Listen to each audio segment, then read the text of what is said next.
Ebusia Kennedy Agyapong Japan wasaya na ade ne biem a chese nei wakwako piem. Ebusia ode nsem bia tudwa wo honom ama chese amanfo no abo mo nsem de amana mepese ebeko ne akwako tie bi a chese wono cross e no nwanwa se of late there e kame akoye se obia eto ne nsa e de frɛ Kennedy Agyapong Japan. Of late,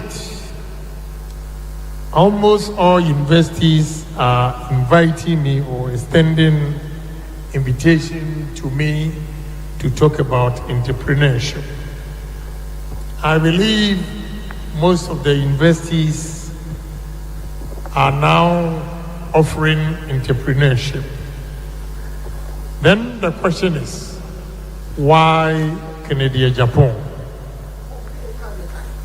Maybe how I see it is that I think in my delivery, the young men and women, especially the youth in this country, find something unique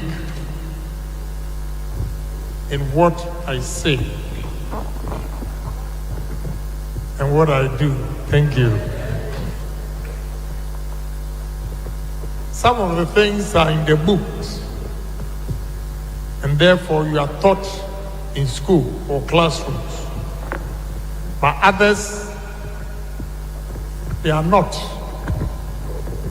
and not taught in the classrooms because it comes with experience. So I see that students find interest in more of the pragmatic approach that I use in sharing personal experience. I will not do anything different. I'll still do same. Because not every audience here do hear or has heard whatever I've said in other schools. Who is an entrepreneur? We're talking about entrepreneur. Who is entrepreneur? What I always say, some people think entrepreneurs are born. But entrepreneurs are not born. They are made. You can be an entrepreneur if you dream big and aspire to the climax. Today you are inviting Kennedy Agyapong to come and speak to you. I want to give you a word of encouragement. And that word of encouragement is what? Your beginnings are far better than mine. Because I see the faces here, and I can tell you are between 19 and 24 or 25. That is why I say your beginnings are far better than mine. Because I went to Adom College from Adom. At the age of 16, I went to Adom College, Form 1. I finished 6th form, Winneba Secondary School, at the age of 23. I went to Germany to wash plates and clean supermarkets. I saved money, continued the journey to America. In America, I worked at the bakery, filling stations, and also became a taxi driver. I went to university, Fordham University, at the age of 33. So if at the age of 19, you are in the university here, then you are lucky. Your beginnings is far better than mine. But success is not determined by the time you went to university or the time you went to school. Success is determined by every individual's dream and vision. So you are here. You are studying, doing or reading different disciplines. But that alone will not determine your success in life. Unless, one, you dream big. Two, unless you have goals.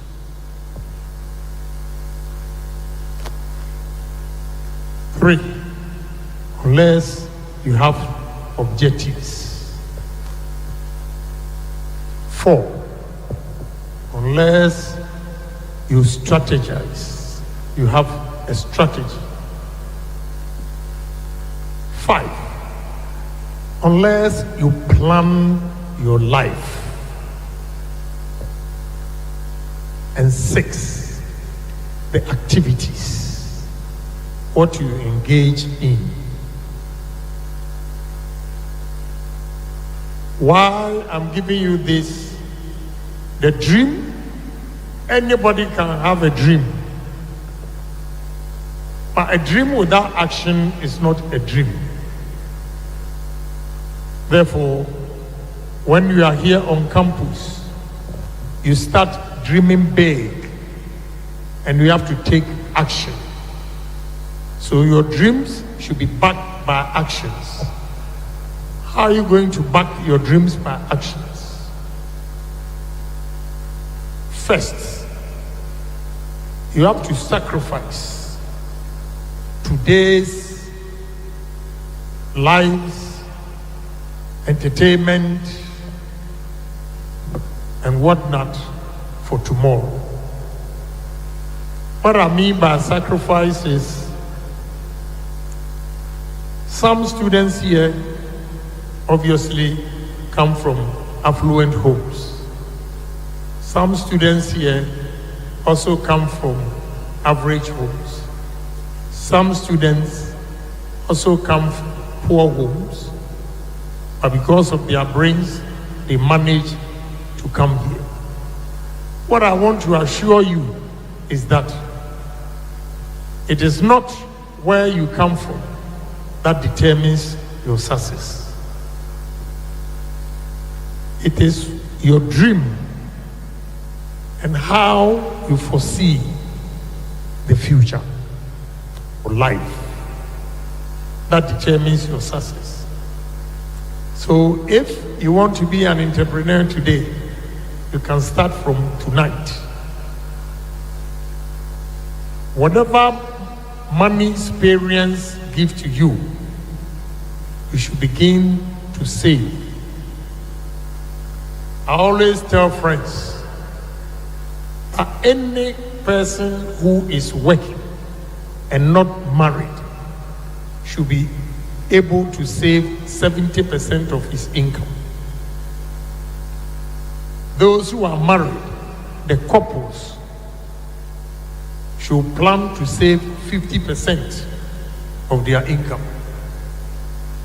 Some may wonder why as high as 70%.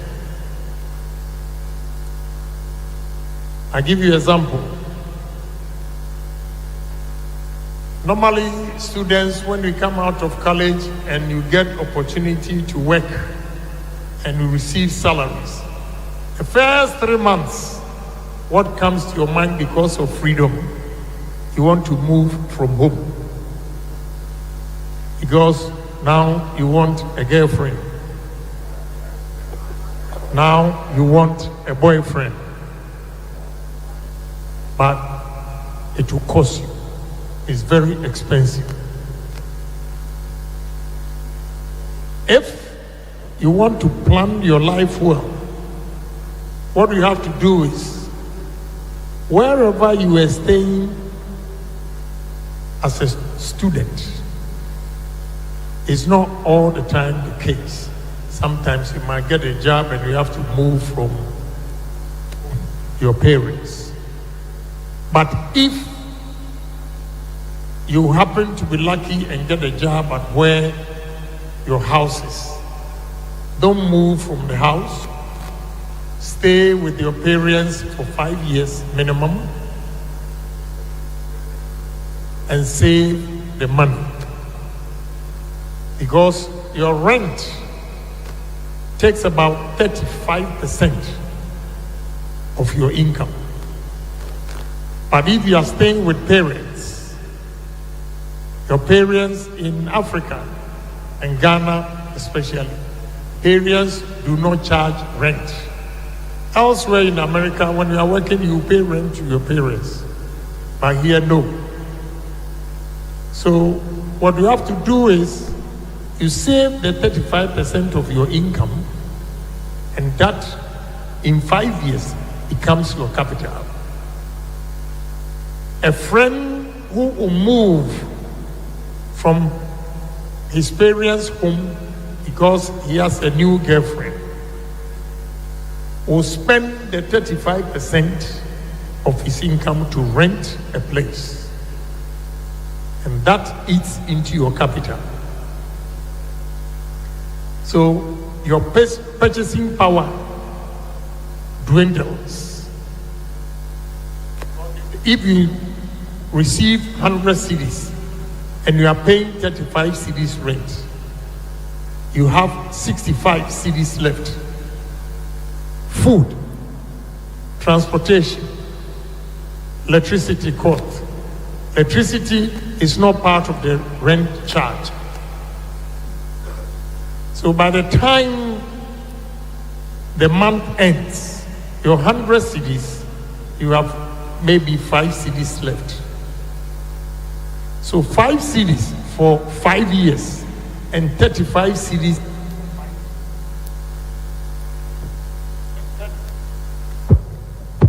And 35 cedis for 5 years. Multiply it and see. The 5 cedis by 5 will give you 25. Okay, 5 times 5 will be 25. And 5 times 35 is 175. Who has saved money and has a purchasing power or a capital to save and invest. So you can start from here, especially the ladies. Whatever your money your parents are giving you, you can start buying hair products, sell to the students who wants to live lavishly. Yes, sell to them. By the time you come out of college, you have experience in business. And those who are very smart who think that when they get jobs, that is where they become successful. It's not true. Success. The individuals, you determine your own success by the way you behave.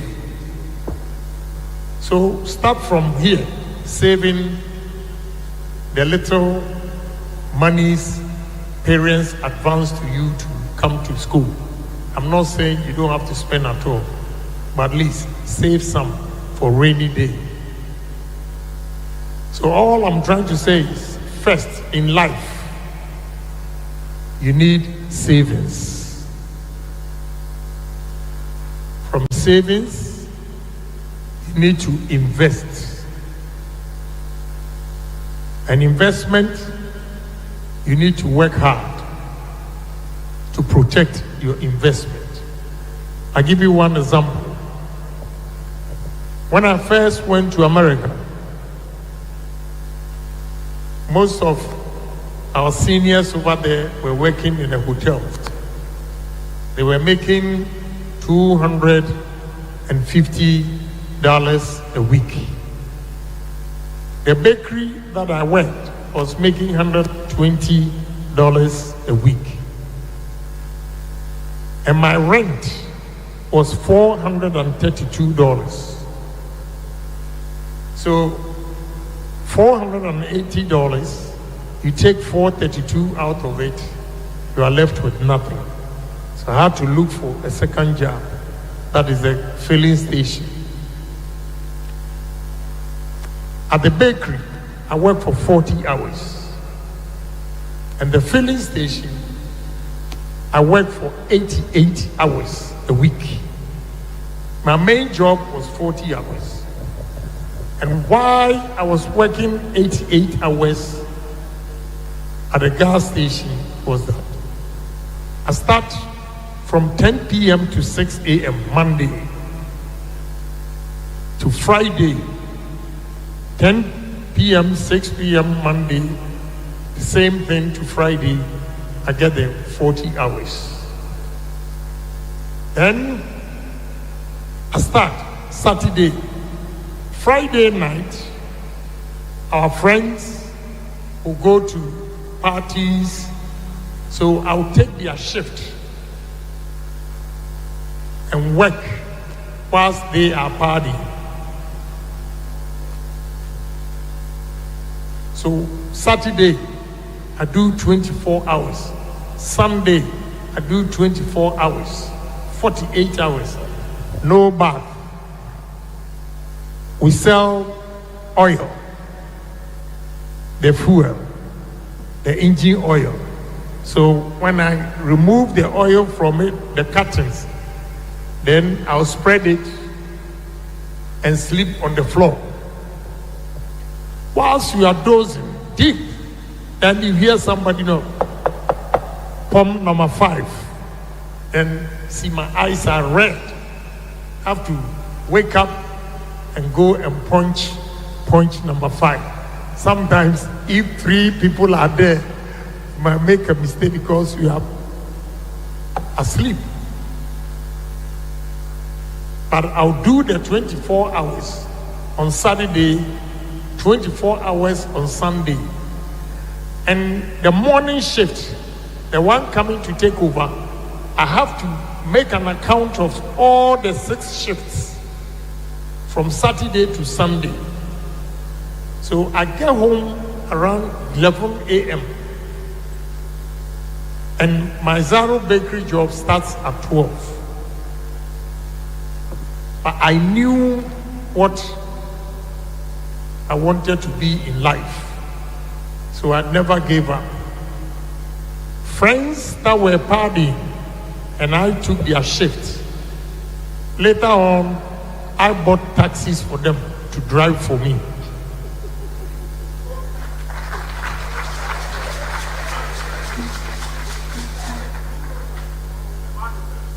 When I saved money and got my first $3,000, I bought a taxi and started driving. And I was saving $100 a day. In those days, I was saving $100 a day. And I'll make sure every month, minimum, I save $3,000. I'll go to auction, buy a used car, Caprice, Impala, or whatever. Then, in America, if you are driving taxi and they put something called partition, bulletproof. If not, somebody will just kill you. So with the bulletproof, the insurance and everything, $3,000, I give it to a driver for $40 a day. And I don't want to hear anything unless you take the car to the mechanic.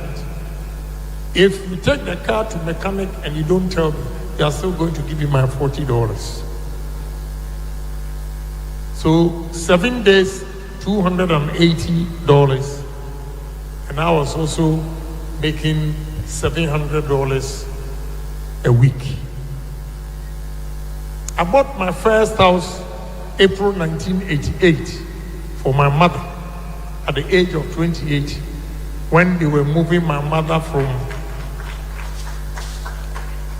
My stepfather went on pension. I'm not saying anything to disgrace him, but he didn't have a place to live. So when he went on pension, they allowed him to stay in his flat for 6 months. And they moved his things out of the house where they were staying. That's now Flagstaff House, Jubilee House. It was WO's quarters. That's where my parents were staying. And they moved them. But I was able to buy a house, $24,000 in 1988. I gave it to Azuma Nelson and his manager to come and make the deposit for me. Meanwhile, the seniors that I met, if you ask them $10,000, that time, they couldn't have that in their account. I didn't even have a green card that time. And I worked so many hours because I had a vision, I had a dream, I had a foresight, and challenged myself, said, one day I will be somebody.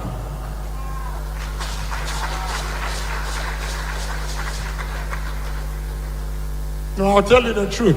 Young men here, you should always turn your misfortunes to be blessing. Why? Maybe I had brains, all right. I was not from a rich home.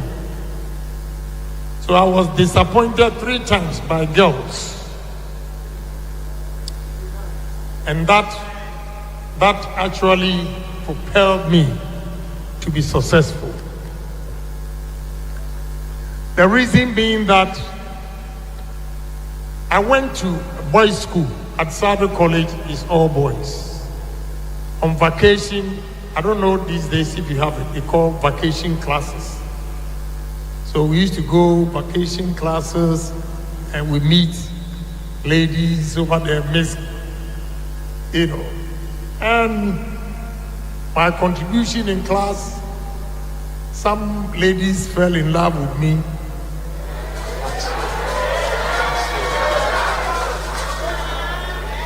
But on a more serious note, I was reluctant to take them home because the fear of dogging. When they go to my house and they see where I live, they don't come again. So I didn't want to take them home. One of them, I took her home, and my stepfather's furniture. I don't know who has read No Longer at Ease by Chino Achebe. He described his first furniture as me and my wife. That time, my stepfather had a furniture, 3 sets, 3 in 1, 2 in 1, and 1 single. And he put a cotton, white sheet around it and put plastic on it so that the white would not be dirty. Then one of the chairs, the leg was broken, and I forgot.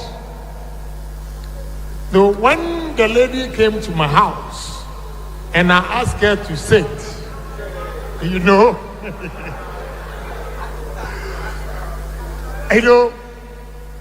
lady sat and she fell, and she was exposed. She was so offended, she felt I deliberately or intentionally set her up. She has never experienced poverty before. So she went. I walked there from Asalam down, from Kokomlemle to Asalam down, apologized. Still, she didn't get it. The other one too, my happiest moment was going to 6th form. So lower 6, I had a girlfriend at Accra High School. Now it was just a girlfriend who told me. you get what I mean? Because even 6th form, even when I was in 6th form, I had no place to sleep. I was sleeping on the couch on the last floor of the barracks. Yeah, I would take my mattress, put it down, and sleep. So if I say girlfriend, don't get me wrong. You know, you know, I'm sharing this. This you will not get it from the books. That's why I'm sharing it with you. So I had an economic book written by B.A. Menu, Tia Ahmedia. It's titled Economics Made Easy. I gave it to my girlfriend because she was in Form 5, I was in Lower 6. But when I went to the 6th form, the first term, I realized I still need that book. B.A. Menu was very good, very simple. He breaks economics down and you just get the understanding and pass. So I went there to a house at Asalam Down to take the book. Honestly, wherever, anytime I go there, where I sit with her, that day when I entered the gate, I saw her with a handsome man sitting there. Then my heart beat. You know, I gathered the courage, went in there, greeted her and the guy, and the parents did like me a lot. So I had to pretend and engage in conversation with the sisters and the mother. I spoke to them for about an hour. The lady did not get up. I sent the sister to go and tell her that I need that book. She sent the sister to go and look into the trunk and get me that book. The sister went, she couldn't find it. So I said, okay, let me go. And then there will be a demand here. So, you know, I was miserable. And the younger sister felt so bad. So she escorted me out. And I told her sister, tell your sister, one day I'll be somebody.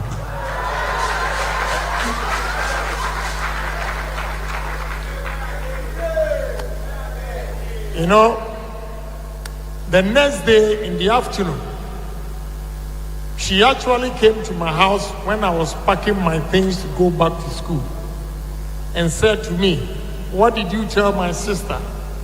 The guy that you saw, that time they had just started building Joel. And that was the first time I heard wall-to-wall carpet. When you go to the guy's house, their living room, wall-to-wall. Wall-to-wall means the carpet. Those days, the carpet, most of the homes, the carpet was just in the middle. But the rich guys had started, carpet a whole living room from one wall to the other. So he called it wall to wall. She said so many things to me. And I said to her, Janet, one day I'll be somebody.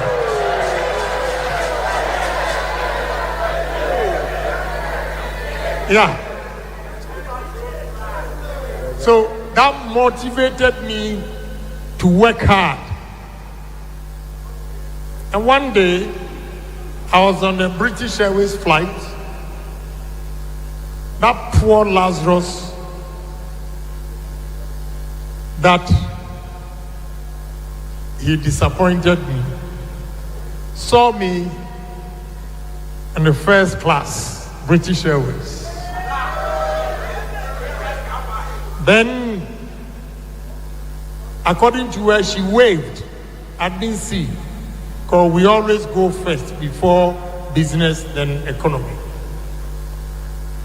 So when I entered the first class, I saw a lot of friends that I knew at the business class. So I came back to talk to them. Then she waved at me. So I saw her and went to her place at the economy. Then she said, oh, I was trying to come to your place, but the flight attendants stopped me. And I asked her a question, Janet, why? Are you not a Christian? You don't read Bible.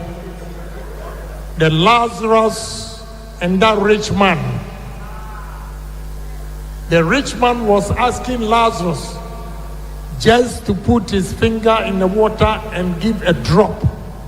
And what Lazarus said to him was that, where I am and where you are, far away.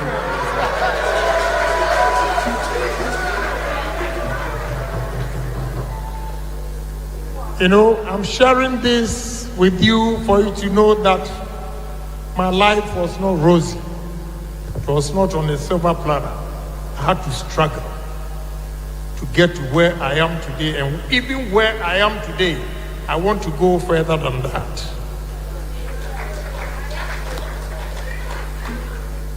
So, every individual, if you want to be an entrepreneur, you should have a vision.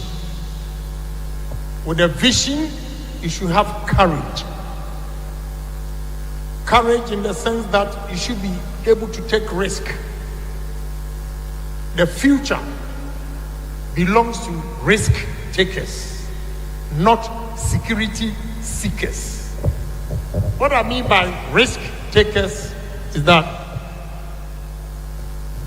you know, professor here with PhD, everything, because he's working,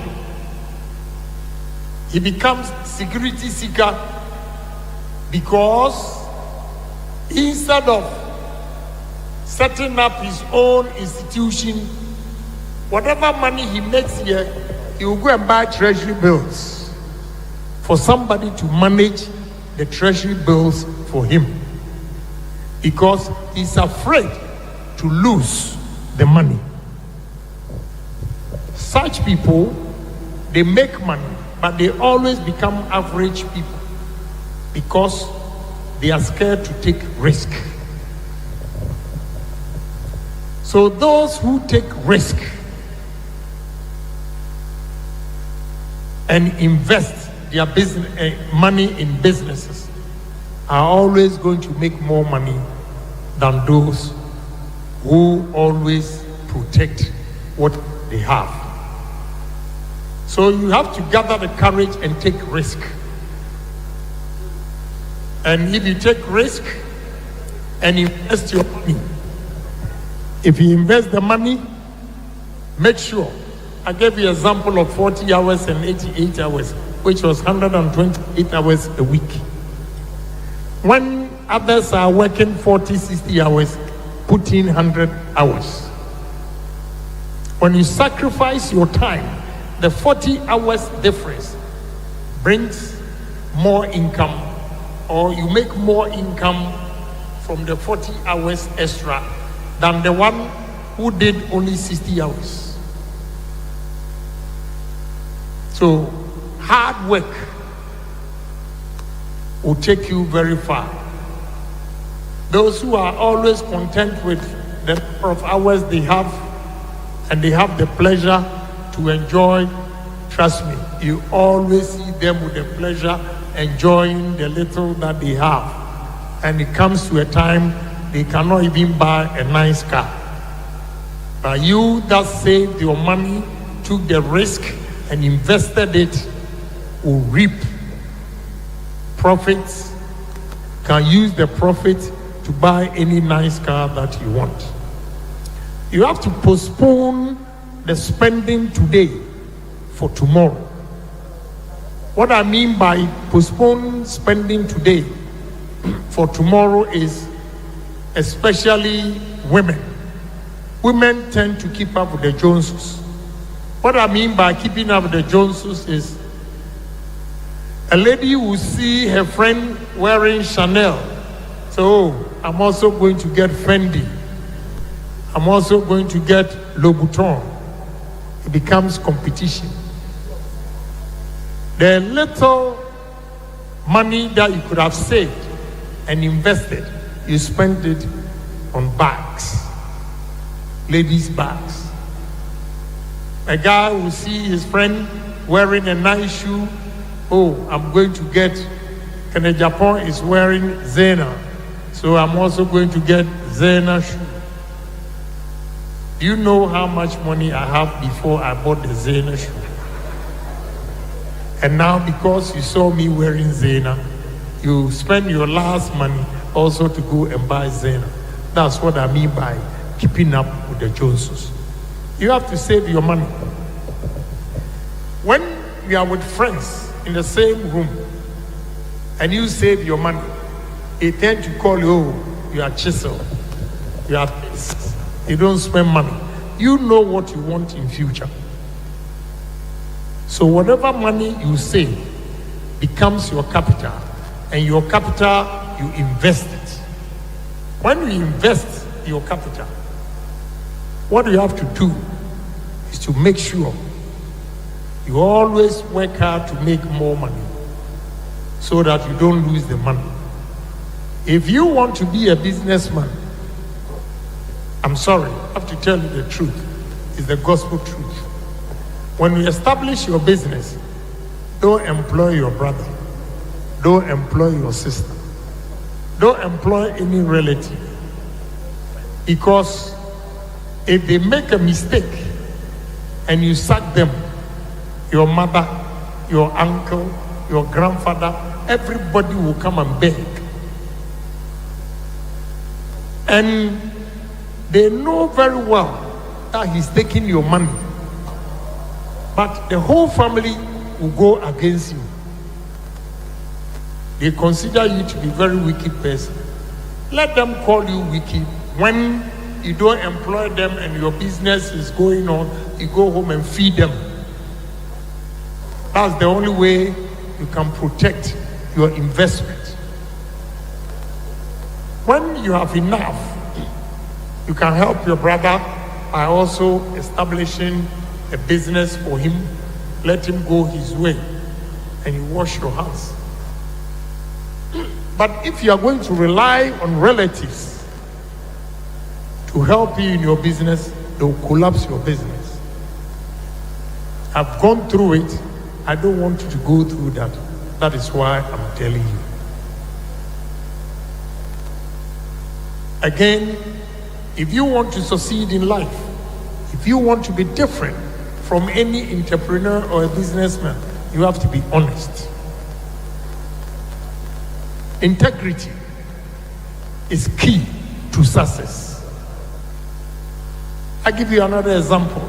All these things, you don't get it in the book. I have a new company that I bought from an Indian. They deal in petrochemical for these plastic bottles and all those things. And they supply different companies here. When I took over the company, they checked my background and they wanted to meet me. After going through books, going around the company, we decided to go to lunch. And at lunch, he said, I hear you're a very honest man. I have a problem. I want you to help me. I said, okay, go ahead. She said she's about to lose her job in Belgium because she gave a credit to a Ghanaian company and the guy has duped her. He has not paid the money for about 2 years and they want to sack him from her job. What the guy refused or did not know was that if you go to Dubai, almost all the petrochemical companies, they know each other. So if you dupe company A tells company B, B tells C, that's it, you are cut off. They blacklist you and you can't deal with anybody. But if you are honest to company A will recommend to company B. Company B will recommend you to company C. Now, because of my honesty, I just came into the business. But they ship all these raw materials to me, and most of the companies manufacturing plastics now buy the raw materials for me. because of honesty.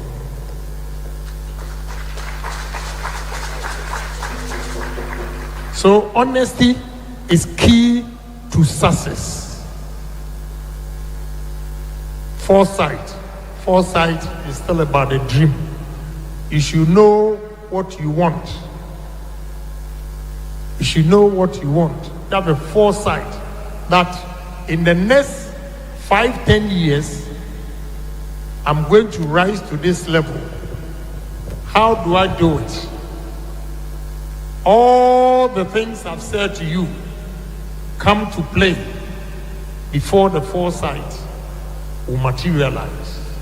Hard work, honesty, savings, investment is one who has the vision, who have all these things, and you have the foresight to project that in the next 10 years, the market will be saturated and therefore have to branch off into another business. This is how you have to read the market. So anybody who has a foresight can predict what will happen tomorrow, will always be a better businessman or entrepreneur than the one who does not think of tomorrow but wait for tomorrow. You have to stay focused. When you are doing business, there are economic turmoil that will happen. But you just don't give up. Once you've decided to attain this level, there will be challenges on your way. But you don't let the challenges impede your progress as you expect. Turmoil, economic turmoil. Let me give you one example.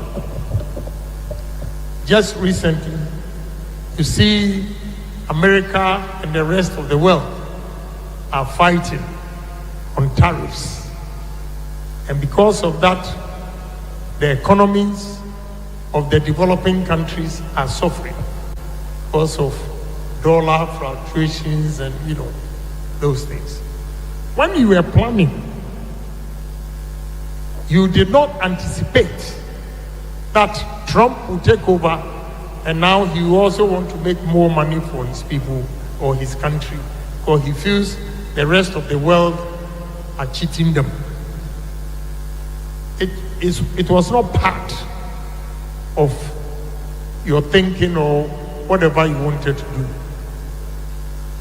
So, if it does happen like that, because you are staying focused, that this is where I want to reach, and that economic turmoil that can happen, you begin to guard against that before it even happens. So if it happens, you cushion yourself with what you have saved.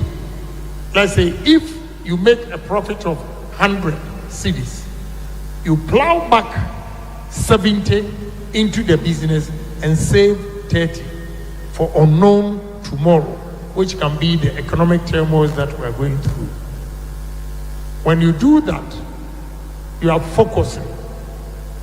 And when you stay focused, others who do not save some of their revenue or profit and take the risk to put all the 100% in, if there's a downturn in the economy, they suffer more. So sometimes you take risk, but some of the risk you have to calculate it. If you don't calculate it and you be greedy, or you are greedy to put everything in, you will lose all. So when you stay focused, you'll be able to cushion yourself when there's economic turmoil or downturn in the system. So anybody who wants to be an entrepreneur can do so. Don't think you're a first-class student, and because you're a first-class student, that alone determines your success in life. That is fallacy of argumentum ad hominem.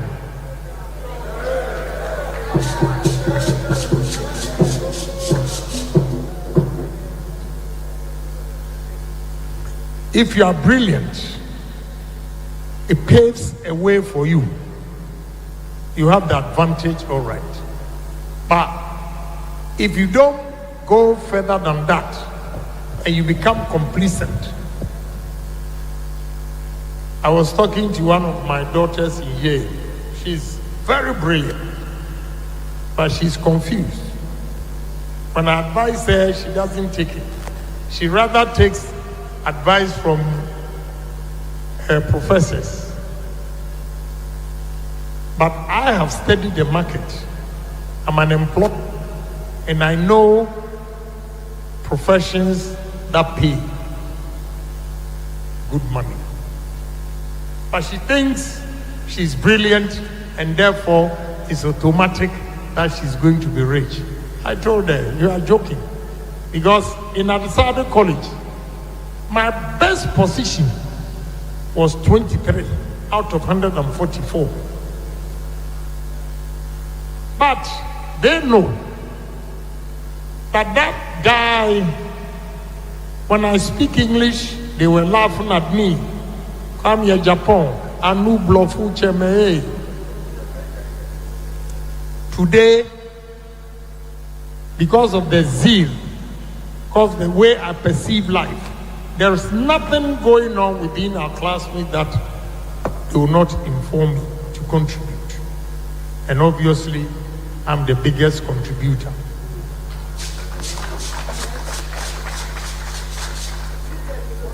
So I share all these with you for you to know that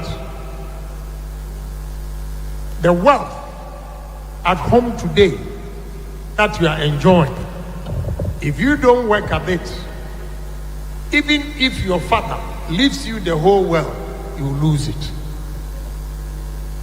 You lose it. And those of us from poor home who are aggressive to succeed,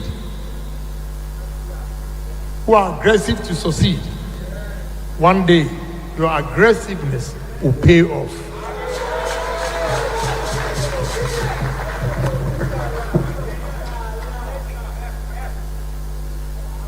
So I normally share my personal experience. Some people don't want to do it. I don't feel shy. I have to tell you, just to motivate you, so that when you are thinking, you say that if Kennedy Agyapong, that poor boy from Adom, has been able to make it, I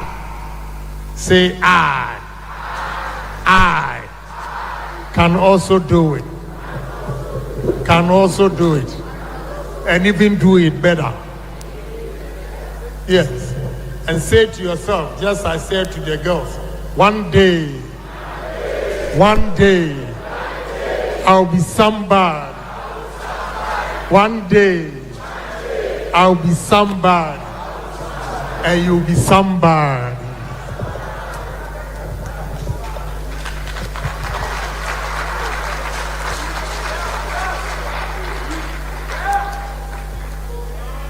So whatever you are learning here is good. Why it's good is that even if you want to become a businessman or entrepreneur, your education will help decision making. Your education here will help in decision making. It will prepare you. You think through issues, you think through challenges, and come up with solutions. So keep it up. Education. And out of college, job.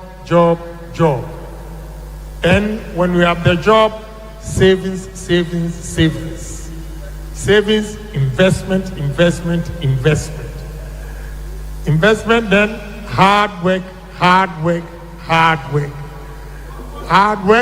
Honesty. And trust me, one day you'll remember Honorable Kennedy Agyapong coming here to share his story with you. God bless all of you.